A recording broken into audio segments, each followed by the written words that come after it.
Saudara selamat pagi. Selamat pagi. Baik, saudara, sebentar kita akan sama-sama merenungkan firman Tuhan. Saudara, pagi ini kita bersama-sama akan merenungkan satu tema, yaitu adalah mengalami kepuasan dalam Tuhan. Dan saya ingin mengajak kita untuk mendasari tema kita, membuka satu bagian firman Tuhan. Kita masih melanjutkan pembahasan kita dari surat Filipi. Kini kita tiba pada surat Filipi pasal yang keempat. Mari kita lihat ayat yang ke-10 sampai dengan ayat yang ke-13. Saya akan membacakan untuk kita sekalian. Bapak Ibu saudara bisa melihatnya di layar LED atau di handphone atau Alkitab masing-masing. Demikian firman Tuhan. Aku sangat bersuka cita dalam Tuhan bahwa akhirnya pikiranmu dan perasaanmu bertumbuh kembali untuk aku. Memang selalu ada perhatianmu, tetapi tidak ada kesempatan bagimu. Kukatakan ini bukanlah karena kekurangan, sebab aku telah belajar mencukupkan diri dalam segala keadaan. Aku tahu apa itu kekurangan dan aku tahu apa itu kelimpahan. Dalam segala hal dan dalam segala perkara tidak ada sesuatu yang merupakan rahasia bagiku. Baik dalam hal kenyang maupun dalam hal kelaparan, baik dalam hal kelimpahan maupun dalam hal kekurangan. Segala perkara dapat kutanggung di dalam Dia yang memberi kekuatan kepadaku. Sekali lagi tema kita pagi ini yaitu adalah mengalami kepuasan di dalam Tuhan. Nah saudara, saya punya satu benda yang saya sengaja beli untuk khotbah ya. Nah ini apa ini saudara? Kelihatan nggak meskipun kecil nih? Ada yang mau jawab? Ya, meteran ya. Meteran. Dan kalau ditanya fungsi meteran untuk apa? Untuk garuk-garuk gini misalnya? Saya rasa tidak ya. Meteran ini fungsinya adalah untuk mengukur. Nah, apa kaitan saya bawa meteran dengan perenungan pada pagi ini? Nah, saudara, saya ingin mengajak kita memperhatikan ini saudara. Manusia itu pada dasarnya itu suka mengukur segala sesuatu. Ya, kita itu suka untuk mengukur apapun itu. Dari kecil, ya, dari kecil sampai kita kembali ke rumah Tuhan, kita itu selalu suka mengukur dan diukur. Mulai dari anak-anak, saya punya 3 anak yang masih kecil-kecil, ya. Mulai dari hal yang simpel, makan. Kalau anak saya makannya banyak, mamahnya ngomong, wah pinter. Nah di sini ada ketidakadilan. Kalau saya yang makan banyak, istri saya ngomong, inget perut. Gitu ya, ketidakadilan. Kalau anak-anak saya makannya banyak, pinter. Kalau saya disuruh diet. Nah, diukur dari hal yang simpel. Lalu apa? Kita beranjak SD. SD kita mulai diukur dengan apa saudara? Dengan nilai. Ada tugas, ada ujian, ulangan begitu ya.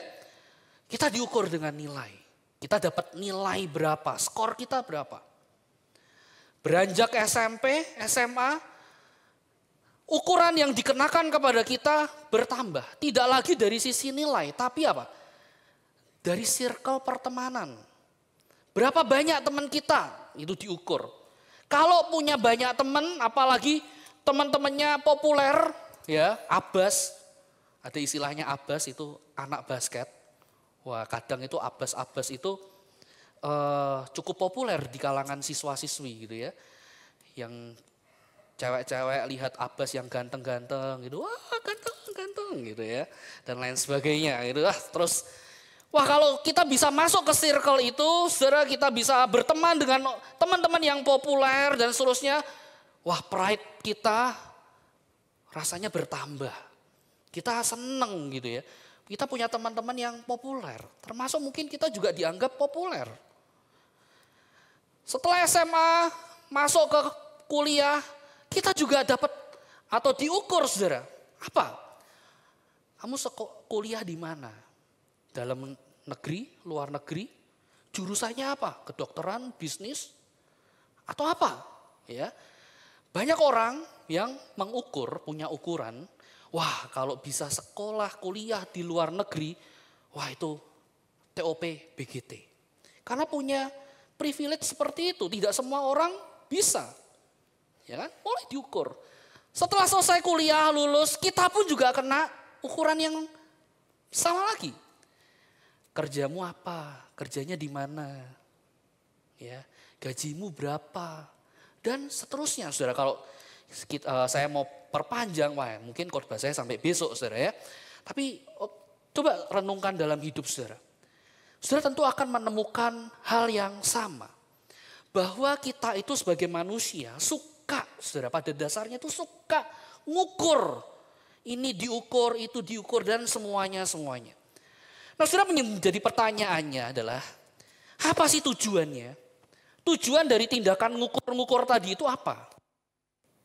Kenapa kita harus ngukur ini, ngukur itu, dan seterusnya, melihat ini, melihat itu? Kira-kira tujuannya apa, saudara? Kalau saya pikir-pikir, saya renung-renung begitu ya. Saudara, saya menemukan tujuannya yaitu adalah untuk mendapatkan kepuasan.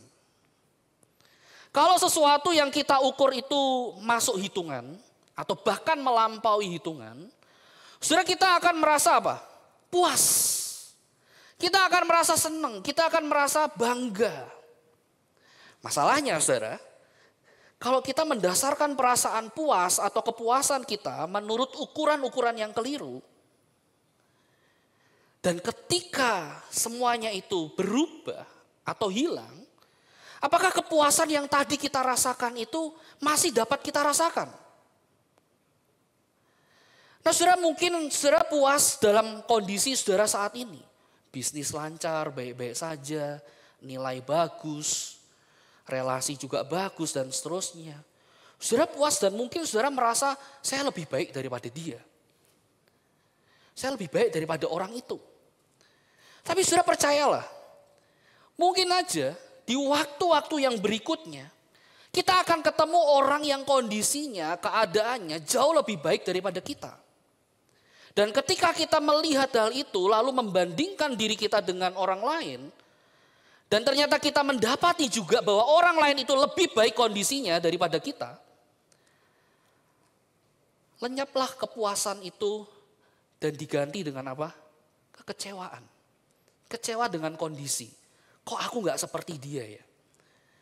Kok dia bisa lebih baik ya? Kita tidak lagi puas dengan hidup kita, dengan diri kita. Kita akhirnya apa saudara? Kecewa dengan kondisi kita. Atau coba saudara bayangkan seandainya kita, saudara dan saya menggantungkan kepuasan hati kita berdasarkan dengan ukuran-ukuran yang tadi kita buat sendiri.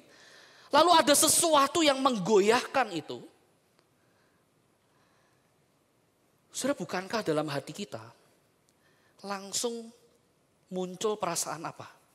Cemas, khawatir, ya. Takut mungkin. Aduh, kira-kira ini survive gak ya? Ini aman gak ya? Ini bakalan seperti apa ini? Dan seterusnya saudara. Ditambah lagi ketika malam saudara tentu akan bergumul untuk apa? Tidur, jadi susah tidur.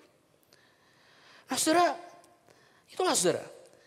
Ketika kita diperhadapkan dengan kenyataan, saudara kita bisa terkaget-kaget loh dengan kenyataan. Bahwa sesuatu apa yang kita pikirkan itu dapat memberikan kita kepuasan, ternyata itu gagal untuk memuaskan hati kita. Memuaskan hidup kita. Saudara, akhirnya kita apa saudara? Kita kecewa, kita meratap, kita tidak puas dengan hidup ini. Dan oleh karena itu saudara, di dalam perenungan kita pagi ini saya ingin mengajak kita bersama-sama merenungkan. Mari kita refleksikan. Di dalam hidupku dan hidupmu, kepada siapa dan atau apa ya kita mendasarkan kepuasan hidup kita ini. Nah saudara, pertanyaan ini penting saudara. Kenapa saudara? Karena kalau kita salah untuk meletakkan dasar kepuasan kita, bisa jadi di sepanjang kehidupan kita akan susah atau bahkan kita tidak akan mengalami yang namanya kepuasan yang sejati itu. Kalau kita salah meletakkan kepuasan hidup kita itu. Dan oleh karena itu saudara, untuk menolong kita merefleksikan hal ini, saya ingin ajak saudara dan saya belajar dari Rasul Paulus. Kenapa Paulus saudara? Saudara, karena Paulus itu telah menemukan bahwa kunci untuk mengalami kepuasan hidup yang sejati itu adalah Kristus itu sendiri. Dan bagaimana kita harus hidup dengan sungguh-sungguh di dalam Kristus. Saudara, ini adalah kuncinya. Nah, tapi yang menjadi pertanyaannya, kenapa Paulus sampai pada kesimpulan yang seperti ini?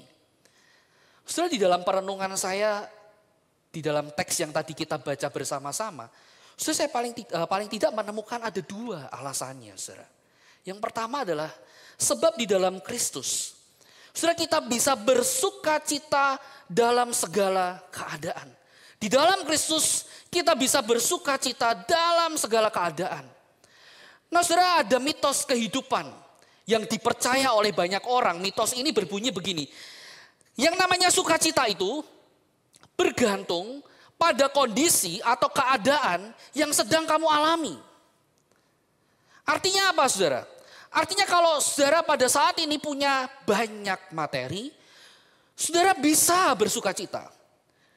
Kalau saudara saat ini sehat, gak ada satupun penyakit dalam tubuh saudara, saudara bisa merasakan sukacita. Saudara kalau punya karir, punya pencapaian, punya prestasi, saudara punya koneksi yang banyak dan seterusnya, nah saudara pasti akan bisa menemukan sukacita. Tapi sebaliknya, kalau saudara gak punya yang tadi saya sebutkan itu, gak punya semuanya, maka saudara akan susah untuk apa? Merasakan sukacita. Bahkan saudara mungkin tidak merasakannya. Nah, saudara, itu yang banyak dipercaya oleh banyak orang. Nah, tapi realitanya berbicara lain, saudara. Bukankah kita seringkali menjumpai orang-orang yang meskipun sudah punya banyak, tetap saja tidak merasa puas dalam hidupnya. Masih merasa kurang ini, kurang itu. Masih merasa hampa di dalam hatinya. Keadaan serba cukup tetapi tidak pernah merasa puas. Sampai-sampai ada orang-orang yang terjebak dengan apa, saudara?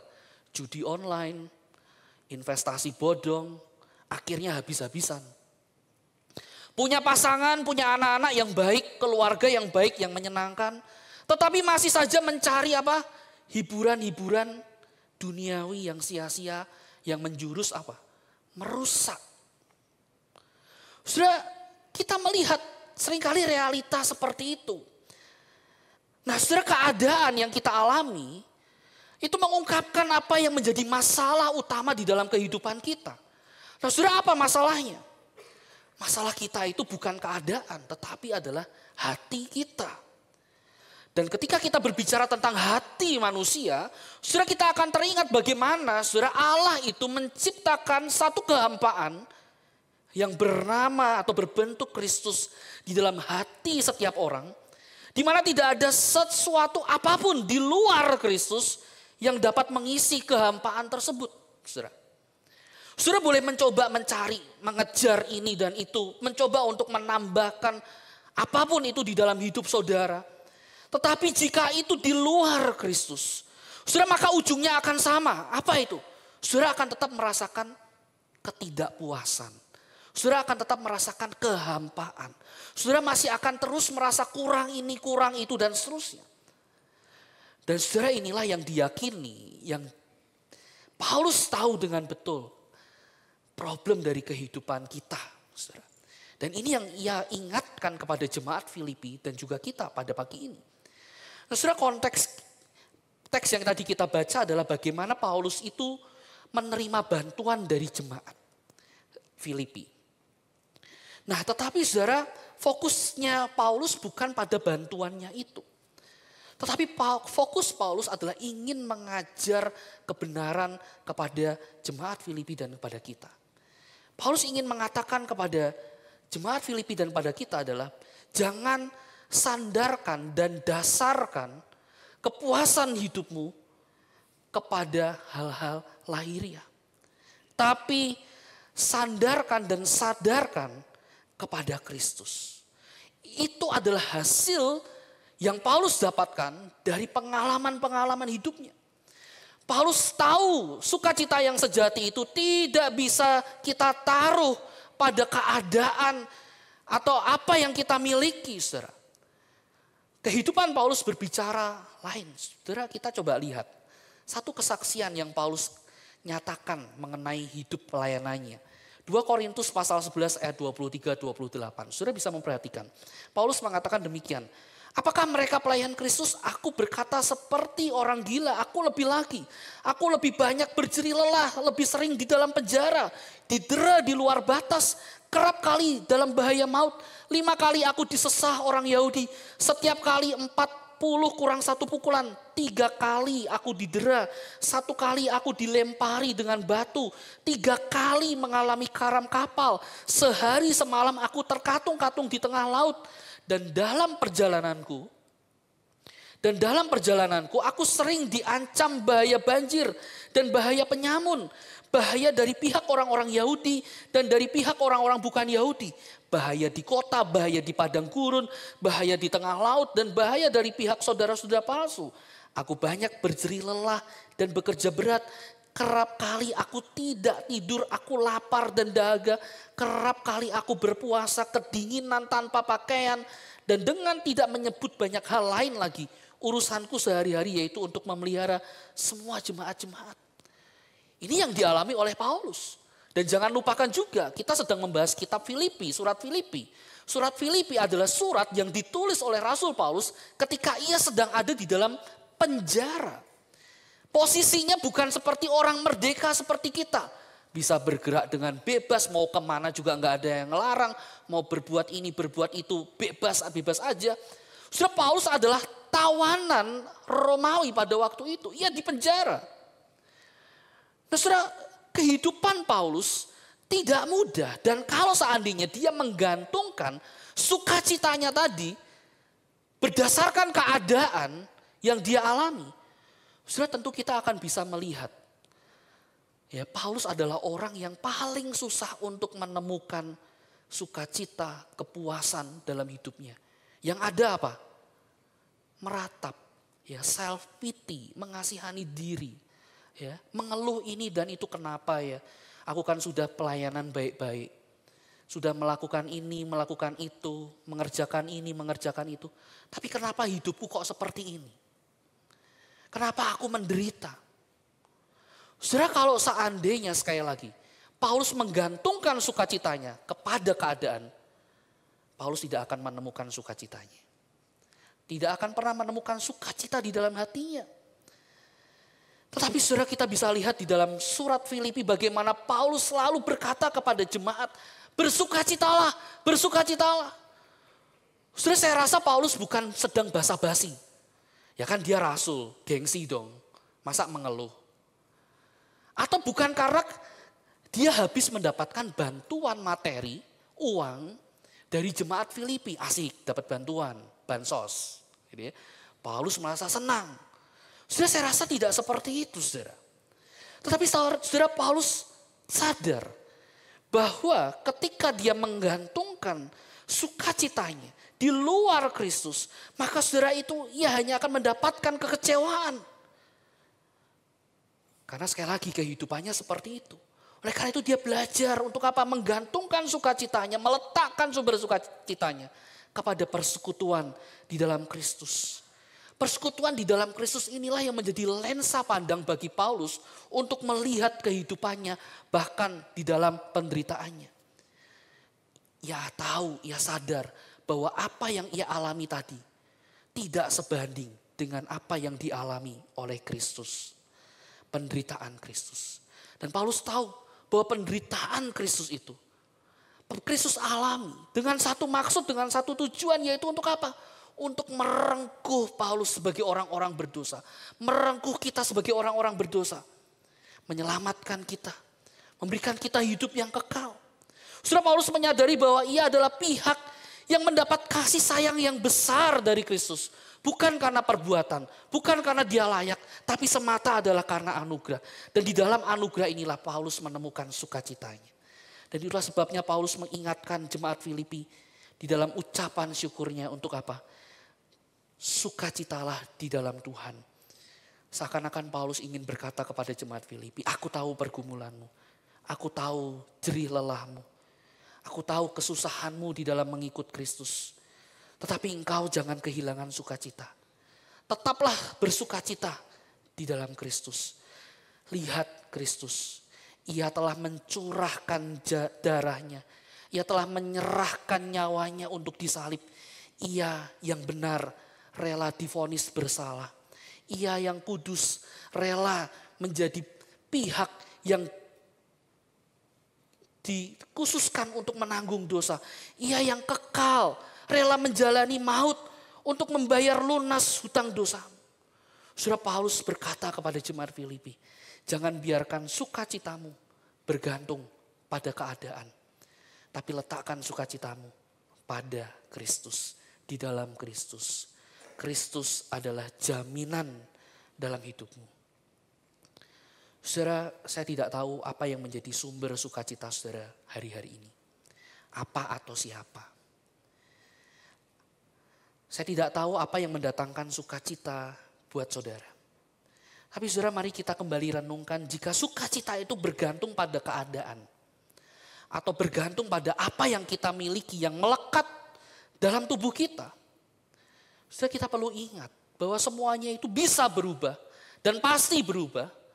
Semua bisa berlalu dengan mudahnya, bisa hilang dengan mudahnya. Dan ketika kita menggantungkan sukacita kita hanya kepada itu. Saudara, bukankah kita terus dan terus akan merasa kita ini gak sukacita. Saya ini susah untuk merasakan sukacita di dalam hidup kita. Dan sebaliknya saya juga tidak tahu apa yang merenggut sukacitamu hari-hari ini. Apakah karena kondisi perekonomian sedang goyah, sedang susah? Saya juga tidak tahu apakah karena kondisi kesehatanmu yang menurun. Saudara, mari kita belajar untuk datang pada Tuhan, bersandar kepadanya. Saudara, kita akan segera menyadari betapa Kristus itu jauh lebih besar dari setiap masalah yang mengganggu hidup kita. Dan ketika kita mau belajar untuk memuji Tuhan, saudara, kita akan melihat bagaimana Tuhan itu berdaulat untuk mengendalikan keadaan hidup kita. Saudara, keadaan kita terus berubah dan pasti berubah. Tapi Tuhan itu tidak pernah berubah. Kasih setianya, kasih sayangnya kepada kita tidak berubah. Ketika kita mau meletakkan sumber sukacita kepada Kristus, Kristus akan membuat kita, mengerjakan di dalam hati kita, menolong kita untuk terus maju. Saat kita gagal, terpuruk. Saat kita mungkin ada satu sakit dalam tubuh kita. Saat kita tengah mengalami duka cita, kehilangan, kemunduran, atau bahkan kekecewaan, kemarahan. Saudara, Tuhan akan mengerjakan yang indah, yang terbaik dalam hidupmu dan hidupku. Ketika kita mau meletakkan sumber sukacita kita kepada Kristus, saudara, kita akan menemukan sukacita yang sejati itu. Nah, saudara, tidak hanya memberikan sukacita yang sejati bagi Paulus, bagi kita. Saudara, tapi Paulus juga melihat bahwa ketika hidup di dalam Kristus, Kristus itu akan mendatangkan kepuasan. Kristus akan mengerjakan atau memberikan kita kepuasan yang sejati. Kenapa saudara? Yang kedua, sebab di dalam Tuhan kita akan dapat merasa cukup dalam segala keadaan. Nah saudara, banyak orang juga berpikir saudara, untuk kita bisa cukup, kita perlu punya ini, punya itu, mengumpulkan sebanyak-banyak mungkin. Tapi masalahnya saudara, yang namanya cukup, kecukupan itu susah untuk kita ukur, untuk kita takar. Mungkin dalam satu kondisi kita merasa kondisi kita, saya sudah cukup.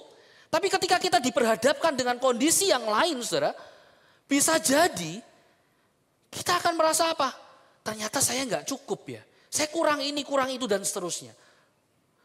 Atau saudara, berbicara tentang kecukupan bagi seseorang dengan orang yang lain ini belum tentu sama.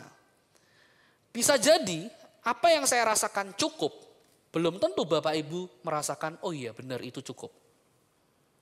Bisa jadi masih dianggap kurang. Atau sebaliknya, saudara merasa ini cukup kok, tapi buat saya Enggak, ini enggak cukup. Susah untuk mengukurnya. Itu sebabnya saudara, ada banyak orang yang selalu merasa tidak cukup dalam kehidupannya. Ya selalu merasa kurang ini dan itu. Maka tidak heran ada seorang yang mengatakan begini, berbicara tentang cukup itu bukan naturnya manusia. Berbicara cukup itu bukan naturnya manusia. Dan ada juga yang mengatakan lawan dari cukup itu bukan kekurangan, tetapi apa? Keserakahan. Dan saudara, inilah yang juga dipahami betul oleh Rasul Paulus. Kecenderungan manusia seperti itu. Itu sebabnya selain dia mengajarkan untuk jemaat menaruh sukacitanya kepada Tuhan, Paulus juga mengingatkan kecukupanmu adalah di dalam Kristus. Engkau bisa merasakan kecukupan dalam segala keadaan ketika engkau meletakkan hidupmu di dalam Kristus. Ini yang Paulus coba ajarkan dan ingatkan. Karena Paulus tahu, saudara, untuk punya sikap hati yang seperti ini tidak terjadi spontan, otomatis. Ketika kita bertobat, sudah dibaptis katakanlah seperti itu, lalu hati kita berubah, kita bisa merasakan cukup di dalam Tuhan. Saudara, tidak.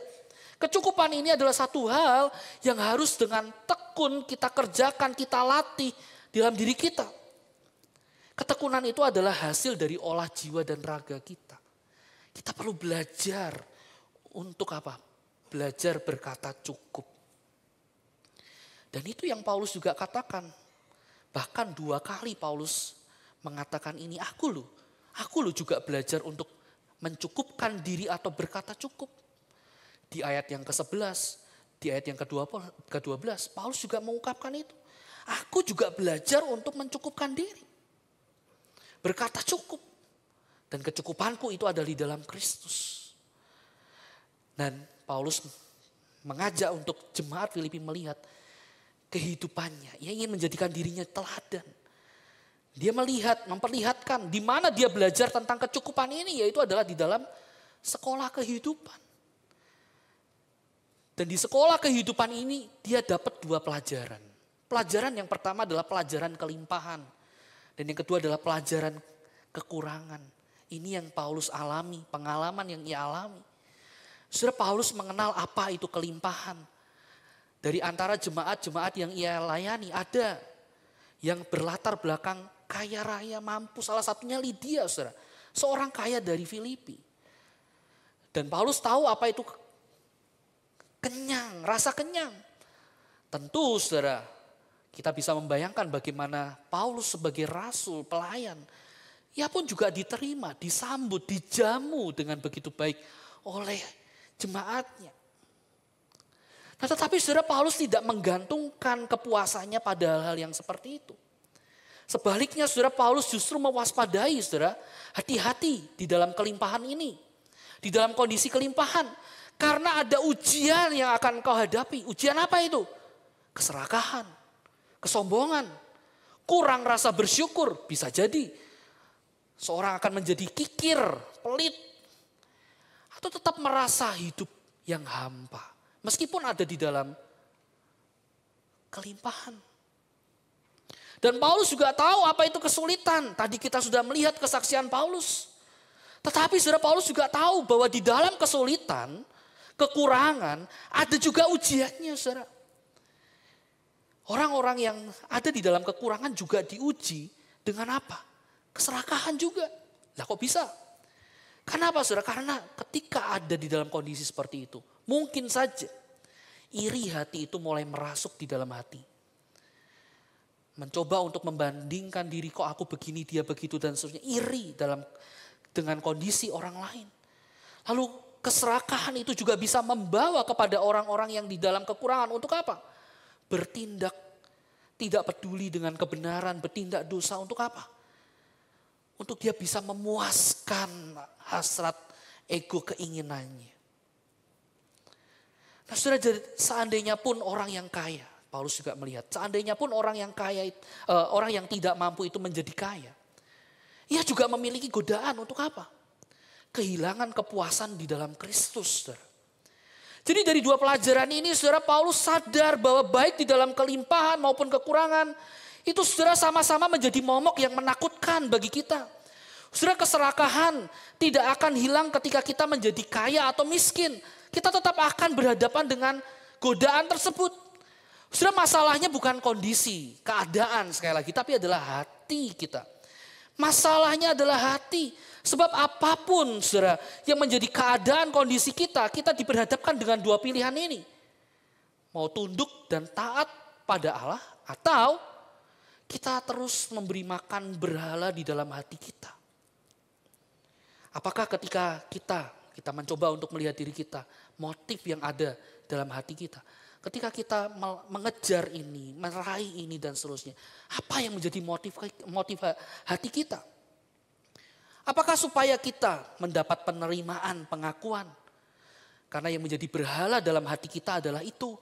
Kita ingin diterima, kita ingin mendapatkan pengakuan. Atau ketika kita punya ini, punya itu dan segalanya. Saudara, kita merasa kita bisa mengontrol hidup kita. Aku mau apa, mau bagaimana, saya bisa. Apakah itu yang menjadi berhala dalam hati kita? Atau saudara, ketika kita bisa punya ini, bisa punya itu dan seterusnya, kita bisa merasa, hidupku ayem, tentrem, aman, sejahtera. Apakah itu saudara, kenyamanan itu yang menjadi berhala dalam hati kita? Nah saudara, baik di dalam kelimpahan, kekurangan, Paulus mengingatkan kepada kita untuk apa? Kita punya sikap hati yang benar. Dan disinilah Injil berperan untuk membentuk hati kita di dalam kebenaran. Kita butuh Injil Kristus itu saudara. Sebab apa saudara? Kita akan melihat. Yang pertama saudara, Injil Kristus itu menolong kita untuk menyadari bahwa tidak ada satupun keadaan yang mampu membuat kita puas di luar Tuhan. Karena pada dasarnya saudara, masalah yang terbesar di dalam kehidupan kita itu adalah hati kita yang berdosa. Maka saudara, kita tidak bisa mengandalkan hati kita, apa kata hati kita, apa yang menjadi hasrat atau keinginan hati kita, apa yang menjadi standar atau ukuran untuk menentukan ini mendatangkan kepuasan, ini tidak mendatangkan kepuasan. Saudara, kita tidak mungkin bisa mengandalkan hati kita. Karena hati kita telah cemar oleh dosa. Jadi kita tidak mungkin dengan kekuatan kita, dengan hati kita bisa meraih atau mencapai yang namanya kepuasan hidup itu. Akarnya saja bermasalah. Bagaimana kita mau mengandalkan akar itu untuk mencapai kepuasan yang sejati? Oleh karena itu Paulus mengingatkan jemaat Filipi dan kepada kita bahwa kecukupan kita sebagai orang percaya itu tidak terletak pada kondisi, keadaan, apa yang kita punya, apa yang kita miliki melekat dalam hidup kita. Tetapi saudara, sekali lagi kecukupan itu hanya dapat kita rasakan ketika kita mau meletakkan diri kita di dalam tangan Tuhan. Dan yang kedua saudara, Injil itu menolong kita. Untuk apa? Kembali melihat nilai diri kita saudara. Melihat identitas kita. Bahwa saudara, untuk kita dapat diterima dan dikasihi Tuhan, kita tidak perlu punya ini, punya itu, harus melakukan ini, melakukan itu. Punya pencapaian ini, prestasi ini dan seterusnya. Saudara, tidak.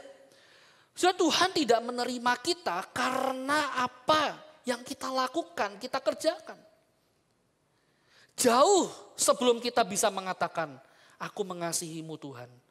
Tuhan sudah mengatakan apa? Aku mengasihimu. Itu yang diungkapkan oleh Injil. Bagaimana saudara, Kristus saudara menerima kita, memberikan kita identitas sebagai anak-anaknya.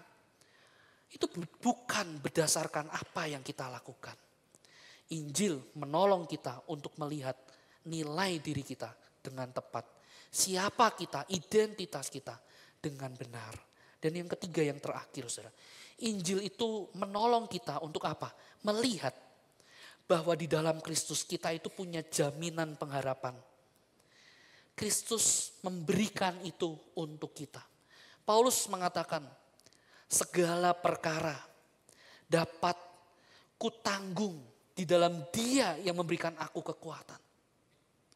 Saudara, ini adalah kunci kemenangan dari Paulus. Saudara, kemenangan Paulus untuk menghadapi berbagai macam situasi, keadaan, baik kelimpahan maupun kekurangan, bukan berasal dari dirinya, bukan berasal dari hatinya, apa yang menjadi pikirannya, saudara, bukan. Melainkan karena Kristus yang memberikan jaminan, pengharapan, memberikan kekuatan untuk ia melalui segala keadaan. Saudara, ini adalah rahasia yang Paulus tahu. Bahwa kalau aku bisa, itu bukan karena aku. Tapi karena kuasa Tuhan yang meneguhkan. Dan saudara, rahasia ini bukan hanya milik Paulus. Tapi menjadi milik kita. Milik kita juga, saudara. Bagaimana ketika kita mau meletakkan hidup kita di dalam tangan Tuhan. Tuhan akan memberikan kita jaminan. Untuk apa, saudara? Untuk menghadapi berbagai macam gelombang hidup. Saudara dan saya mungkin tidak bisa mengubah keadaan seketika seperti apa yang kita mau. Mungkin aja kita masih bisa gagal, kita masih bisa terpuruk, kita masih bisa sakit, kita masih bisa kecewa, kita masih bisa hal-hal yang terburuk yang bisa saudara sebutkan. Kita tidak mungkin, saudara, langsung bisa mengubah keadaan otomatis seperti yang kita mau. Tetapi saudara, ini kebenaran yang untuk kita pegang. Apapun kondisimu, apapun keadaanmu, Kristus memberikan pengharapan dalam hatimu dan hatiku. Kristus memampukan kita untuk melalui setiap musim hidup kita. Dan mari saudara kita belajar. Ketika kita mau meletakkan hati kita, hidup kita sepenuhnya di tangan Kristus. Maka kekuatan dan kuasa yang Kristus nyatakan akan memampukan kita untuk bertahan dalam setiap keadaan. Yang menjadi pertanyaannya adalah, maukah kita meletakkan hidup kita di tangan Tuhan?